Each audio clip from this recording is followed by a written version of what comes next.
윤변의 판례 콘서트. 안녕하세요. 판례 콘서트의 윤성현 변호사입니다. 지난번 45회 동영상에서는 범죄의 성립 조건인 구성요건 해당성, 위법성 및 책임에 관해 대략적으로 살펴보았습니다. 오늘 동영상에서는 무자격 감정평가업 영위에 대해 형법 제20조의 정당행위를 인정한 대법원 판례를 본격적으로 검토해 보도록 하겠습니다.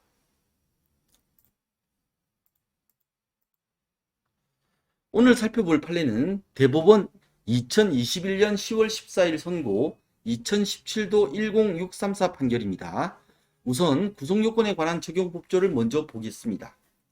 문제가 된 법률은 부동산 가격 공시 및 감정평가에 관한 법률인데, 그 법률은 2016년 9월 1일 부동산 가격 공시에 관한 법률과 감정평가 및 감정평가사에 관한 법률, 요걸 이제 앞으로 줄여서 감정평가법이라고 합니다. 감정평가 및 감정평가사에 관한 법률이 시행되면서 이 두 개로 쪼개졌습니다. 그래서 원래 있던 법은 폐지된 거고요. 요 부동산 가격 공시 및 감정평가에 관한 법률이 부동산 가격 공시에 관한 법률과 감정평가 및 감정평가사에 관한 법률 요 두 개로 쪼개서 다시 새로 법이 만들어지면서 원래 있던 법은 이제 폐지가 된 겁니다. 문제가 된 조항들은 감정평가법에 그대로 남아있게 되었으므로 앞으로 이제 조문들은 감정평가법에 따라 설명을 하겠습니다. 현재 이제 시행되고 있는 법을 가지고 아시는 게 더 나을 것 같아서요. 감정평가법 제49조 제2호는 감정평가사나 감정평가법인이 아닌 자가 감정평가업을 한 경우 3년 이하의 징역 또는 3천만 원 이하의 벌금에 처하도록 규정하고 있습니다. 감정평가법 제2조 제3호는 감정평가업을 타인의 의뢰에 따라 일정한 보수를 받고 토지 등의 감정평가를 업으로 행하는 것이라고 규정하고 있습니다. 그럼 이 토지 등이 뭐냐? 이걸 또 따져봐야 되는데, 같은 조 제1호는 토지 등을 토지 및 그 정착물, 동산 등을 말한다고 규정하고 있습니다. 근데 여기서 그럼 감정평가는 뭐냐? 같은 조 제2호는 감정평가를 토지 등의 경제적 가치를 판정하여, 그러니까 토지 및 그 정착물, 동산 등의 경제적 가치를 판정하여 그 결과를 가액으로 표시한 것이라고 규정하고 있습니다. 따라서 이런 조항들을 앞에 있는 모든 조항들을 종합하면 감정평가사나 감정평가법인이 아닌 자가 타인의 의뢰를 받아 일정한 보수를 받고 토지나 동산의 경제적 가치를 판정하여 그 결과를 가액으로 표시하는 일을 업으로 행하면 감정평가법 위반으로 처벌을 받게 된다는 겁니다. 이해되시죠? 오늘 살펴보고 있는 판결에 나타난 사실관계는 다음과 같습니다. A는 2014년 10월 24일 법원에 한국토지주택공사를 상대로 토지 등의 수용에 따른 손실보상금 증액을 청구하는 행정소송을 제기하였는데, 그 행정소송에서 주된 쟁점은 수용되는 토지에 있는 산양삼의 손실보상액을 산정하는 것이었습니다. A는 2015년 3월 13일 산양삼의 손실보상액 등에 관한 감정 신청을 하면서 법원에 위촉된 산양삼 분야 전문 감정인이나 산림청 산하 한국임업진흥원에서 추천하는 감정인을 선정해 달라고 하였고, 이 행정법원은 2015년 4월 8일 감정을 채택하면서 감정평가사는 아니지만 법원 행정처 특수분야 전문가 명단에 등재되어 있던 갑을 감정인으로 지정하였습니다. 갑은 법원의 감정 촉탁에 따라 산양삼에 대하여 표본조사를 한 후 감정평가액, 즉 손실보상금이죠. 감정평가액이 3억 원이라고 기재한 손실보상금 감정서를 작성하여 법원에 제출하고 감정료를 받았습니다. 자, 쟁점이 뭐냐면 앞서 본 이런 갑의 행위에 대해 검사는 갑이 감정평가사가 아닌데도 감정료 받았지 않습니까?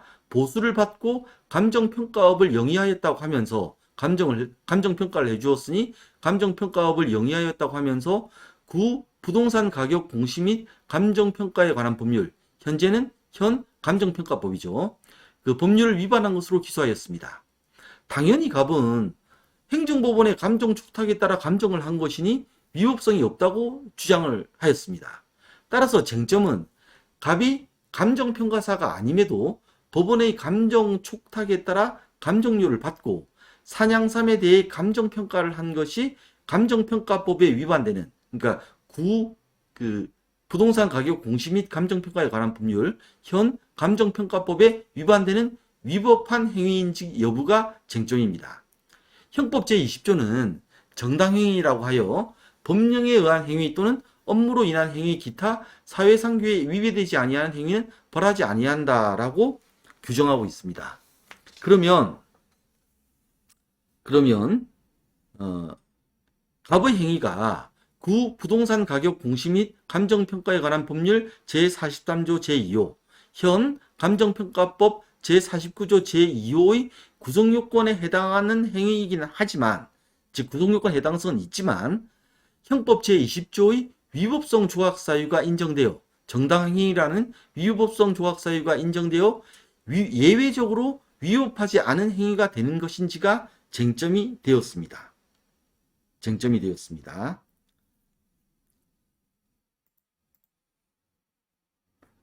갑의 행위는 법원의 감정 촉탁에 의하여 이루어진 것이니 법원에 의한 감정에 대해서 보겠습니다. 한국토지주택공사는 공익사업을 위하여 A 소유의 토지를 수용하였는데 그 토지는 산양삼을 재배하는 토지였습니다. A는 한국토지공사가 지급하기로 결정한 산양삼의 손실보상액이 작다고 주장하였습니다. 그렇다면 법원은 그 토지에서 재배되는 산양삼의 가치에 대해 정확히 알아야 하는데 법관의 지식과 경험으로는 알 수가 없습니다. 법관이 10만이도 아닌데 그걸 알 수가 없잖아요. 이러한 경우에 이를 보충하기 위하여 특별한 학식과 경험을 가진 제3자에게 그 전문적인 지식이나 이를 구체적 사실에 적용하여 얻은 판단을 법원에게 보고하게 할 수 있는데 이것을 감정이라고 합니다. 그러니까 산양삼의 가치에 대해서 이제 법원은 이제 알 수가 없으니, 법원의 지식과 경험으로는 알 수가 없으니 그 전문적인 지식을 가진 제3자한테 이를 구체적으로 적용해 가지고 얻은 판단을 좀 알려주라 라고 한 게 감정이라는 거죠. 민사소송법은 이렇게 민사소송법 요런 조항들은 행정소송법에도 다 준용이 됩니다. 민사소송법은 이렇게 감정을 할 사람이나 단체를 감정할 사람이나 단체를 지정할 권리를 법원에게 부여하고 있으며 행정소송에 관한 판례에 의하면 공익사업을 위한 토지 등의 취득 및 보상에 관한 법률상 손실보상액에 관하여 감정을 명할 경우 그 감정인으로 반드시 감정평가사나 감정평가법인을 지정하여야 하는 것은 아닙니다. 이게 행정소송에 관한 판례에서 명시되어 있습니다. 근데 이렇게 굳이 감정평가사나 감정평가법인을 지정하지 않아도 되는 이유가 뭐냐? 법원은 소송에서 쟁점이 된 사항에 관한 전문성과 필요성에 대한 판단에 따라 감정인을 지정하거나 감정 촉탁을 하는 것이고, 감정 결과에 대하여 원고 피고 당사자에게 의견을 진술할 기회를 준 후 이를 종합하여 그 결과를 받아들일지 여부를 또 판단하는 겁니다. 무조건 그러니까 감정인 말에 무조건 판사가 예스 이런 거 아니에요. 다시 판단을 또 하는 거예요. 이거 받아들여야 되나 마나 또 법관의 입장에서 또 판단을 합니다. 그때 당사자들의 의견을 또 듣는 거죠. 따라서 감정인이나 감정 촉탁을 받은 사람의 자격을 감정평가사로 제한하지 않더라도 앞서 말한 이러한 절차를 통하여 감정의 전문성, 공정성 및 신뢰성을 확보하고 국민의 재산권을 보호할 수 있기 때문에 꼭 감정평가사나 감정평가법인을 재판 과정에서 감정인으로 지정하여야 하는 것은 아니라는 것입니다.